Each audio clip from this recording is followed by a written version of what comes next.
하나님 말씀은 창세기 20장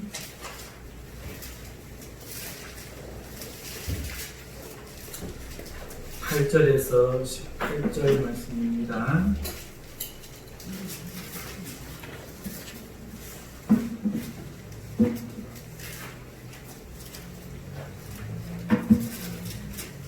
창세기 20장 8절에서 18절 말씀 찾으셨으면 우리 교독하겠습니다. 그날 아침에 일찍 일어나 모든 종들을 불러 그 모든 일을 말하여 들려주니 그들이 심히 두려워하였더라. 아비멜렉이 아브라함을 불러서 그에게 이르되 내가 어찌하여 우리에게 이렇게 하느냐. 내가 무슨 죄를 내게 하였기에 내가 너와 내 나라가 큰 죄에 빠질 뻔하게 하였느냐. 내가 어떤 죄를 내게 하였느냐.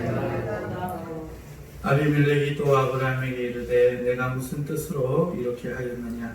아브라함이 이르되 이것은 하나님을 두려워할 수 없으니 내 아내로 말미암아 사람이 일어나여 죽일까 생각하였으며 또 그는 정말로 나의 이복 누이로서 내 아내가 되었음이니라. 하나님이 나를 내어서기 지으려나 두루다니게 하실 때에 내가 아내에게 말하기를 이후로 우리가 하는구나. 그는 나를 그에게 오라라 하라. 이것이 그때가 내게 베풀었구나 하였습니다.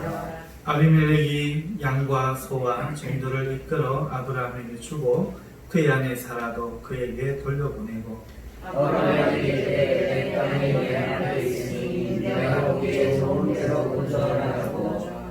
사라에게 이르되 내가 은총계를 내 오라비에게 주어서 그것으로 너와 함께 한 여러 사람 앞에서 내 수치를 가리게 하였노니 내 일이 다 해결되었느니라. 아브라함이 하나님께 기도하며 하나님이 아비멜렉과 그의 아내와 가족을 씌워서 출산하게 하셨으니 함께 읽겠습니다. 여호와께서 이왕에 아브라함의 아내 사라의 일로 아비멜렉의 집에 모든 태를 받으셨습니다. 아멘. 할렐루야. 반갑습니다. 오늘 말씀의 제목은 나의 죄가 무엇이냐입니다. 하나님이 그랄 왕 아비멜렉에게 꿈에 현몽하셔서 그를 책망하고 또 경고를 주십니다. 아비멜렉이 아브라함에게서 데려간 그 여인이 사실은 그의 누이 동생이 아니라 그의 아내였다는 것을 말씀해 주시면서 혹여라도 그를 돌려보내지 아니하고 죄를 지으면 그 여인 때문에 내가 죽을 것이라 이렇게 경고합니다. 자, 이 꿈을 꾼 다음 날 아비멜렉은 자신의 신하들을 불러서 이 일을 들려주며 의논합니다. 신하들을 대상으로 간밤에 꾼 이야기를 들려줬을 때 신하들이 큰 두려움에 빠지게 됩니다. 신이라는 존재를 한 번도 못 봤을 신하들, 신을 평생에 한 번 배우는 것도 흔한 일이 아닌데 국가의 존망이 걸린 문제로 왕이 신의 책망을 받았으니까 어찌 안 두려울 수 있겠습니까? 그래서 그들은 속히 그의 아내를 돌려보내되 자신들의 억울함을 항변함과 동시에 또한 하나님께 죄가 되지 않을 가장 지혜로운 방법을 찾습니다. 그리고 그것이 오늘 읽는 8절의 말씀입니다.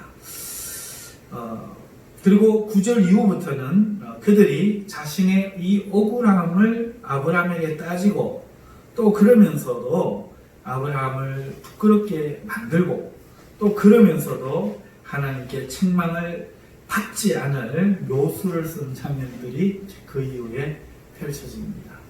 오늘은 저를 통해서 성경을 자세히 보시면서 한번 따라와 보시면 좋겠습니다.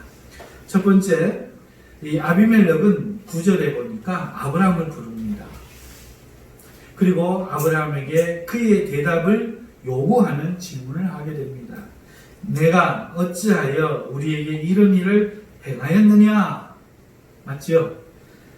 또 내가 혹시 내게 무슨 죄를 범한 일이라도 있었더냐?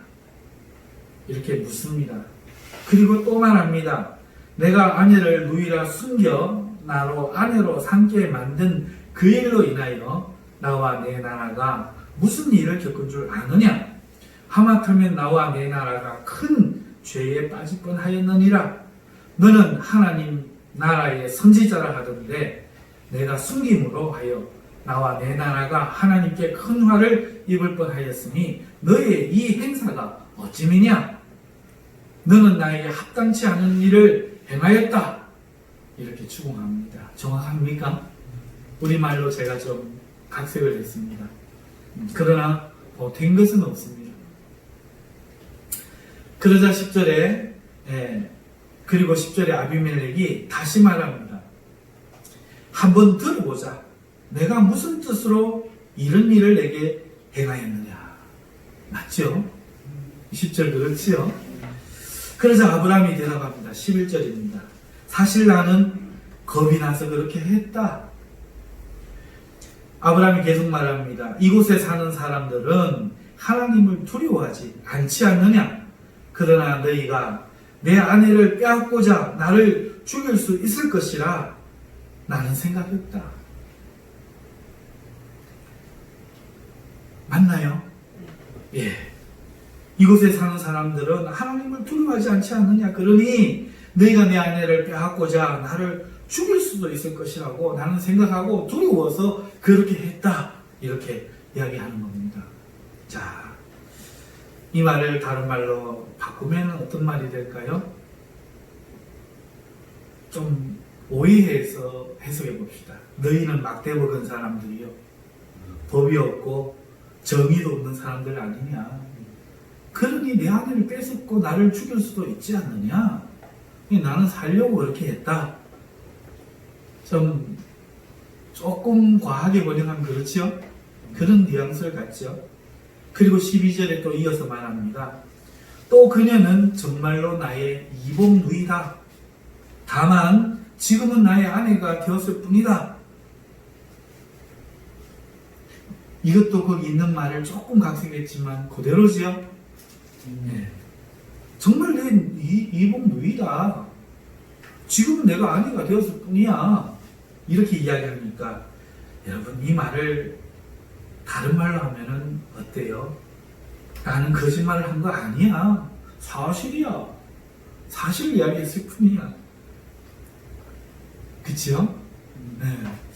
여러분 느낌이 좀 싸합니까? 아브라함이 지금 저에 의해서 막 공중에서 막 떨어지는 것 같은 느낌이 드십니까? 자, 13절에 아브라함이 덧붙여서 또 이렇게 말합니다. 전에도 이런 일이 있었어. 내게만 한 거 아니야. 하나님이 나를 내 아버지의 집을 떠나 두루 다니게 하셨는데 나는 아내와 상의하여서 가는 곳마다 나를 오라비라 불러서 혹여 있을 불상사를 막고자 아내와 이미 상의한 일이야. 그리하여 아내도 그것을 허락했어. 이게 지금 13절 내용 맞죠? 우리식 이야기로 하면 그렇잖아요. 자, 여러분은 제가 조금은 각색한 현대어로 바꾼 이야기를 듣고 어떤 생각이 드세요? 본문의 내용과 다릅니까? 아니면 말이 조금 바뀌었지만 그 내용이 그대로라 동의하십니까? 만일 동의하신다면 이제 묻습니다. 여러분이 아브라함 보실 때 그 모습이 어떻게 보입니까? 1번 위대하다. 2번 그럴 수 있다. 3번 쪼잔하다. 4번 한심하다. 그쵸.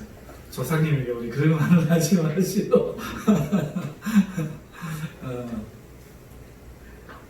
자, 평가는 우리 마음으로 진단하시고, 자, 기가 막혔는지 안 막혔는지 모르겠지만은 아비멜렉은 이렇게 대답하는 아브라함과 더 이상 대화를 하지 않습니다. 그죠? 없지요, 그 이후로?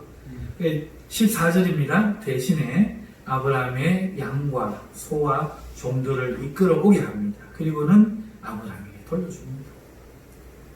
그리고 아브라함의 아내 사라도 그에게 돌려보냅니다.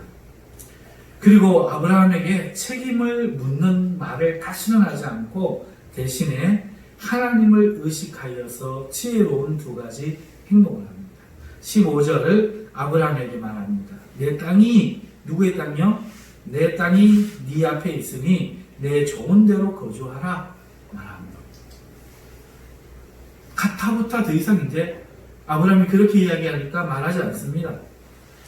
이로써 아비멜렉은 아브라함에게 항의만 하였을 뿐 선대를 하는 것이 되었습니다. 그렇죠? 비록 아브라함은 그에게 돌이킬 수 없는 죄를 짓게 할 위험한 행동을 하였지만 또 그에게 아브라함이 내가 정말 큰일 날 뻔한 일을 내게 하였다 진심으로 미안해하고 사과하지 아니하였지만 오히려 변명인 것 같은 말을 했지만 그는 대인배처럼 그에게 안가품하지 않고 땅을 내어주며 선대하는 겁니다. 맞습니까? 또 하나 그는 하나님을 의식한 지혜로운 일을 합니다. 16절에 보시면 사라를 불러 그는 이렇게 말합니다. 사라에게 이야기하지요. 내가 은 1000개를 내 오라비에게 주었다. 그것으로 너와 함께한 여러 사람 앞에서 내 수치를 가리게 하였으니 내 일이 다 해결되었다. 맞습니까? 여러분 이 말은 참으로 아비멜렉이 얼마나 지혜롭고 사력있고 신사적인 사람인지 알게 합니다. 아비멜렉은 사라에게 은 1000개를 내 남편에게 주었다고 말하지 않습니다. 지금 내 오라비에게 주었다 이렇게 말합니다. 은 1000개 네 남편에게 주었어. 안 그럽니다. 네 오라비에게 주었어. 조금 곡해하십시다. 너 어쩌다 남편 같지 않은 것을 남편으로 만나서 이런 일을 겪고 사냐. 들어보니 이번도 처음 아니라며 이런 일이 또 있었다며 하는 말처럼 들리지 않습니까? 더불어 이 말은 이런 뜻이 됩니다. 내가 은 1000개를 내 오라비에게 주었으니 결과적으로 너는 남편 같지도 않은 내 오라비에게 은 1000개를 더하게 한 것이요. 또 너는 아무 일도 부끄러움을 당할 만한 일을 한 적이 없으니 부끄러워하지 마라. 내 잘못이 아니다. 내가 볼 때. 나는 내게 비록 죄를 지을 뻔은 했지만 일부러 그런 것이 아니다. 그러나 도의적인 책임과 너의 부끄러움을 생각해서 은 1000개를 내 오라비에게 주었다. 네 남편에겐 주기 싫다. 내 오라비에게 주었다.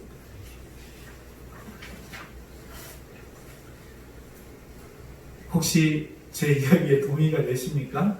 제가 발칙하게 해석을 했지만 여러분 우리 현실에서 이런 일이 났으면 딱 요 뉘앙스 아닌가요? 16절 나머지 말씀을 한번 보십시오. 그것으로 너와 함께한 여러 사람 앞에서 내 수치를 가리게 하였으니 내 일이 다 해결되었느니라. 즉 내가 한 이 일로 너는 사람들 앞에 부끄러움 당할 일이 없게 되었으니 니도 피해자고 나도 피해자고 퉁치자. 이 일로 해결하자. 이해하십니까? 목사님은 어떻게 그렇게 이야기할 수 있습니까? 혹시 이런 생각이 드시는 분은 용서하십시오. 자, 이 해석이 맞다면 그리고 제가 성경에 더한 게 없다면 이 일은 우리가 생각하듯이 그런 어떤 좋은 결말이라기보다는 참으로 부끄러운 일이라는 것을 우리는 알게 됩니다. 자, 그런데요, 이 일을 끝으로 아브라함이 기도합니다. 무슨 내용을 기도했는지 우리는 모릅니다. 다만 그 기도로 하나님이 아비멜렉과 그의 아내와 여종을 치료하여 출산할 수 있도록 회복시켜 주셨다 하는 내용만 남겨져 있습니다. 사랑하는 성도 여러분, 오늘 본문의 내용을 제가 현대적인 이야기로 좀 각색을 해서 조금 이해하기 쉽게 우리의 정서를 반영해서 들려드렸는데요. 자, 이렇게 볼 때 여러분들이 보신 그 아브라함, 그리고 여러분들 보시기에 아비멜렉, 누가 멋져 보입니까? 대답은 안 하셔도 됩니다. 자, 여기서 아브라함은 누구를 상징하지요? 믿음의 조상이니, 믿음의 원 모델이라는 뜻입니다. 이 조상이라는 것은 그 아버지가 그러면 그 아들도 그렇다는 거죠. 참외가 금싸락이면 그 자손도 금싸락이 나오지 은싸락이 나오지 않습니다. 그렇죠? 꼭 닮는다는 얘기죠. 아브라함이 그렇다는 얘기는 오늘 우리도 아브라함처럼 믿음도 없고 참 인격도 부족하고 참 부끄러운 모습이지만 하나님이 우리를 사랑하신다, 우리를 믿음의 사람으로 복주신다, 이런 말이, 메시지가 여기에 들어있는 거죠. 오늘날 우리가 이 세상 사람들보다 더 나은 사람이어서 하나님을 축복을 받는 것인가? 이렇게 질문할 수 있다는 거예요. 과연 아브라함이 아비멜렉보다 더 나은 사람이기에 택함을 받았는가? 하나님이 이스라엘 백성에게 그러죠. 내가 너희를 택한 것은 너희가 다른 민족보다 커서가 아니라 오히려 적어서다. 그죠? 하나님이 아브라함을 사랑하시는 이유, 지금 아브라함을 자존심을 회복시키시는 이유, 지금 아브라함을 편드시는 이유가 아비멜렉보다 나아서가 아닙니다. 아비멜렉이 제가 볼 때는 훨씬 세련된 사람이요. 아브라함은 제가 보니까 학력으로 치면은 가정교육을 제대로 못 받고 제대로 된 학교를 못 나온 사람 같고 아비멜렉은 참 큰 대학교 무슨 철학과라도 나온 사람인 마냥 멋을 알고 풍류를 알고 풍자를 알고 이런 사람 같아요. 그런데도 하나님은 아비멜렉이 아니라 아브라함을 사랑하십니다. 아브라함을 하나님의 선지자 삼으십니다. 이 일이 오늘 우리에게 주는 의미는 오늘 우리가 세상 사람들을 흉볼 수 없다는 거예요. 우리가 잘나서 하나님 예수 믿어 하나님의 자녀가 되고 하나님 나라의 상속자가 되는 게 아니라는 거지요.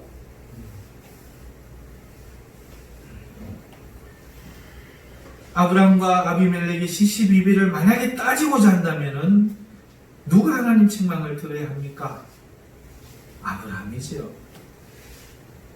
오늘 우리가 세상 사람들과 시시비비를 따집니다마는 정말로 따지고자 한다면은 누가 오를까요? 그러나 이 일의 결국이 어떻게 됩니까? 아브라함이 아비멜렉을 위하여 기도해줘야 아비멜렉은 그나마 사는 거예요. 이게 무슨 뜻입니까? 우리가 부끄러울지라도 형편없을지라도 오늘 이 세상을 살고 죽이고 하는 것이 우리에게 있는 일이라는 거예요. 잘나서가 아닙니다. 하나님이 단지 은혜 주셨기 때문에 하나님이 우리를 위하여 일하시기 때문에 그렇습니다. 자, 결론으로 뒤에 가서 다루기로 하고 오늘 이 시간에 하나 더 다루어볼 것은 자, 그럼 이 일을 왜 아브라함과 사라에게 겪게 하나님이 허락하셨을까? 이렇게 만드신 거 아닙니다. 아브라함의 성정과 사라의 성정과 그 시대의 환경과 그가 겪은 소돔과 고모라의 심판의 두려움과 이런 것이 섞인 결과 그들 스스로 이 길을 걸어간 것이지 하나님이 이렇게 유도하지 않으셨습니다. 그죠? 자, 그렇지만 참새 한 마리 떨어지는 것도 하나님이 허락해야 되기 때문에 이 일도 누가 허락하셨다? 하나님이 허락하셨다. 그래서 우리는 지금 하나님의 광야 학교를 지금 그 수업을 듣고 있는 상태 아닙니까? 아브라함도 마찬가지지요. 이게 학교란 말이죠. 수업이었다는 거죠. 그래서 이것이 아브라함과 사라에게 어떤 영향을 미쳤을까? 어떤 과목을 어떻게 패스하기 위해서 하나님은 이 일을 허락하셨을까? 우리가 묻지 않을 수 없지요. 먼저 사라의 경우를 보십시다.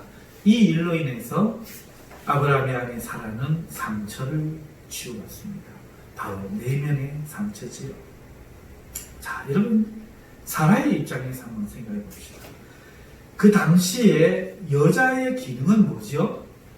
애 낳는 거지요. 아들 낳아서 상속자를 잇는 겁니다. 맞지요? 그리고 실제로 아브라함이 부름받아 나선 일이 아들 상속자를 하나님께 약속으로 받기 때문에 그 고향을 떠나서 출발하는 거 아닙니까? 그죠? 그리고 실제로 그 아들 때문에 아브라함과 사라의 그 오랜 기다림과 고통이 있는 것 맞지요? 네.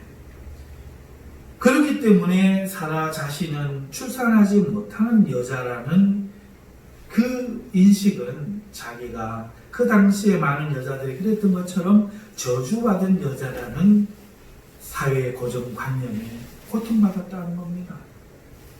남들은 다 낳는 아들, 나는 못 낳는 거예요. 얼굴만 이쁘면 뭐예요? 아들을 못 낳는 거예요. 축복의 대상이 아닌 거죠. 자기는 저주받은 여자라는 거죠. 그런데 하나님이 불렀단 말이에요.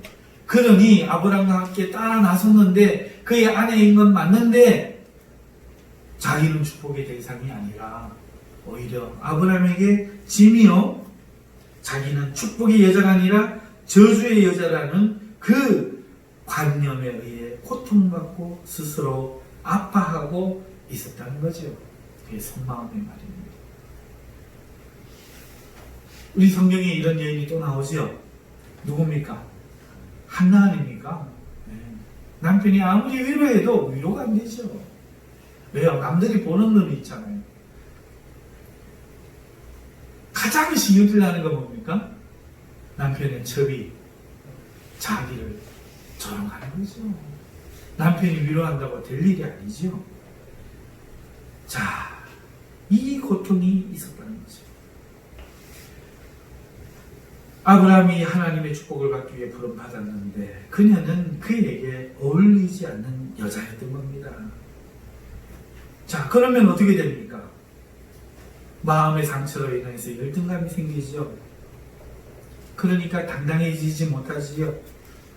그래서 아브라함이 당당하게 자기 보고 내 목숨이 위협할 수 있으니까 아도 못 낳아준다는 말은 없지만 나를 남편이라 하지 말고 오라비라고 불러. 그래야 네가 내게 그런 은혜라도 베풀어야지. 이러한 정확한 뉘앙스로 했는지 모르겠지만 그렇게 요청할 때 사라는 자기를 희생하고 그렇게 해요. 이 여인의 마음을 여자들은 이해가 합니까? 남자들은 이해하시나요? 남편에게 도움이 되지 못합니다. 애를 낳아주지 못한 여자입니다. 이게 평생 짐이 되어 왔습니다. 자기 남편의 아내로 남아 있고자 하는데 그를 위해서 당당하지 못한 자신은 해줄 수 있는 일은 그를 오라비라고 부르는 일이었죠. 그리고 그 결과 애국 왕의 여인이 되어야 했던 치욕, 그 치욕이었습니다. 눈물 날 일이지. 남편은 왜 이랬을까요?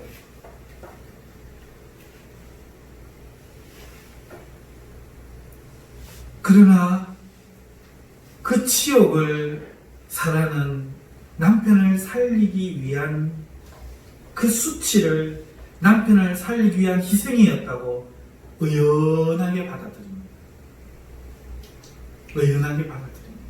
내가 다른 남자가 좋아서 그런 게 아니라 당신 살리려고 내가 그랬다. 의연하게 받아들이고 한 발 더 나아갑니다. 그런 생각이 드니까 한 발 더 나아갑니다. 그래, 내가 남편을 위해서 희생해야지. 몸종 하가를 줘서라도 남편에게 자기가 못다한 그 일을 해주고 싶어 합니다. 이 정도 되면은 사라는 아브라함을 사랑했을까요? 안 사랑했을까요? 이건 사랑했다고 봐야죠. 그래서 하갈을 남편에게 주었지만 돌아온 것은 뭐죠? 고통입니다. 고통입니다. 하갈에게조차 멸시천대를 받아요. 자, 이 상처 어떡합니까? 그런데 하나님이 오늘 이 가나안 땅에서 이 아비멜렉을 일을 통해서 하나님의 부르심이 남편만을 향하는 것이 아니라 자신에게 있음을 발견한 거예요. 하나님이 남편만이 아니라 자기를 위로하시고 지켜주시고 언약 안에 있으니까 남편은 못 지켜줘도 하나님이 나를 지켜주시고, 하나님이 다른 여인이 아니라 하갈이 아니라 아를 낳지 못하는 자기를 통해서 그 아이를 주신다는, 자기도 아브라함과 동등한 축복의 대상자요 언약의 대상자임을 깨닫는 겁니다. 할렐루야. 지금까지는 하나님 앞에, 부르심 앞에 아브라함에게 짐이요, 자기의 할 수 있는 일은 자기를 희생하는 것만이라는 그런 생각을 가지고 있었는데, 이번 일을 통해서 하나님이 자기의 수치를 씻어주십니다.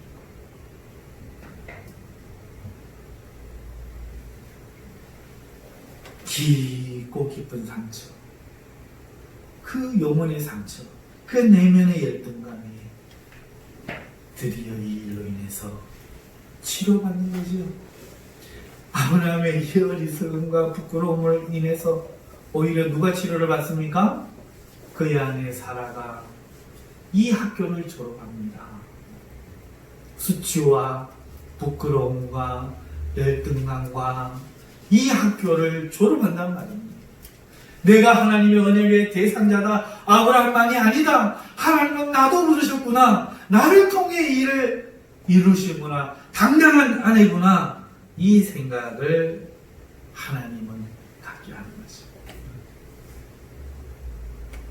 하나님이 19장에 아브라함을 18장에 찾아오시고 19장에 또 찾아오셔서 사라를 통해서도 회복해 하시죠. 그렇습니다. 이 하나님을, 이 일을 통해서 사라가 만나는 겁니다. 그리고 무엇보다도 어리석은 남편, 즉 남존 여비의 사상을 가진 남편, 여자를 자식이나 낳아주는 존재로 생각했던 그 남편, 그 마음속에 조그만 애정이 있었을지는 몰라도 인격체로는 생각하지 않았던 그 남편이 자신의 수치를 발견하고 아내로서 자기에게 미안한 마음을 느끼게 되는 계기가 됐다는 거죠. 자, 그러면 아브라함에게는 무슨 일이 있었을까? 이 일. 아브라함은 이제서야 비로소 자신의 아내 사라가 자식을 낳는 도구가 아니라 하나님 나라의 유업을, 약속을 함께 받는 인격적인 존재로 사라를 바라볼 수 있게 된 거죠. 그리고 그로 인해서 오늘 우리가 읽은 다음 장으로 넘어가면은 드디어 사라를 통해서 아이를 낳는 놀라운 이야기가 펼쳐집니다. 참고로 한 말씀 더 드리자면 히브리서 11장에는 이 믿음과 사라의 이야기가 나와요. 아브라함과 사라의 이야기, 믿음의 이야기가 나오는데, 사라 자신은 어떻게 했다고요? 단산하였으나 믿음으로 잉태할 수 있는 힘을 얻었다, 이렇게 되어 있죠. 이게 무슨 말이죠? 아브라함과 사라는 100세, 90세, 이미 월경이 끊어지고 성경대로 이야기하면 아브라함은 늙어 아이를 낳지 못하는 그런 몸이 되었습니다. 그런데 이 일을 겪고 나서 어떻게 합니까? 히브리서의 말대로 하면 성령으로 잉태한 예수님이 아니기 때문에 어떻게 아이를 가져야 되죠? 그렇지요. 그 텐트 안에 들어가서 그 미안한 마음, 그 손을 부여잡고 그 하나님의 언약의 대상에 대해서 서로가 서로를 용서하고, 자, 그렇게 그 둘은 그 화해와 용서와 그 사랑의 그 언약에 붙들고 서로를 위한 그 밤에 하나님이 역사하셔서 잉태케 되는 놀라운 일이 벌어졌다. 참 재밌는 성경이죠. 참 재밌습니다. 자, 이제 결론을 맺겠습니다. 우리는 세상에서 잘난 자가 아니라 더욱 부끄러운 자들임에도 하나님의 사랑을 받고 있습니다. 이것이 첫 번째 결론입니다. 두 번째, 하나님은 우리를 인하여 세상을 저주하기도 하시고 우리를 통하여 축복하시기도 합니다. 따라서 우리는 세상에 대단히 중요한 자들, 이거를 놓치면 안 됩니다. 세 번째, 세상이 환난을 당하는 것은 사실은 우리의 죄 때문입니다. 우리의 허물 때문입니다. 아비멜렉이 묻습니다. 나의 죄가 무엇이냐? 오늘 세상이 묻습니다. 우리가 뭔 죄냐? 너희들 잘못해서 오늘 왜 우리가 맞느냐? 그런데도 우리는 변명만 하고 있지. 우리는 예배를 드려야 되고, 우리는 지켜야 되고, 나는 하나님의 선지자로서 아버지를 떠나게 할 때에 이렇게 해왔고,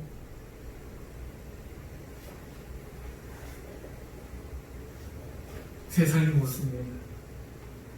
나의 죄가 무엇이냐? 교회. 너희가 기도 안 하고, 너희가 물질에 빠지고, 너희가 말씀대로 안 살았어. 오늘 나를 들어서 비록 치료서니 나는 원래 죄로 말미암아 그런 사람이라 치고, 너는 나에게 왜 이런 일을 행하였느냐 묻는 겁니다.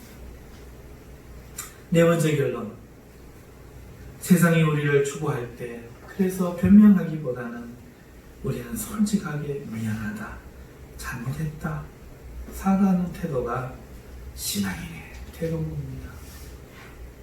저주받을 줄 알아. 하나님이 가만 안 두실 줄 알아. 내가 기도 안 하면 나 죽어. 알아? 아비멜렉?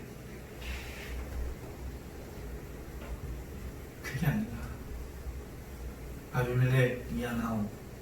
내가 하나님의 선지자로서 부끄러웠어. 내가 잠시 경솔했어. 용서하시오. 하나님이 막아주셔서 감사하오.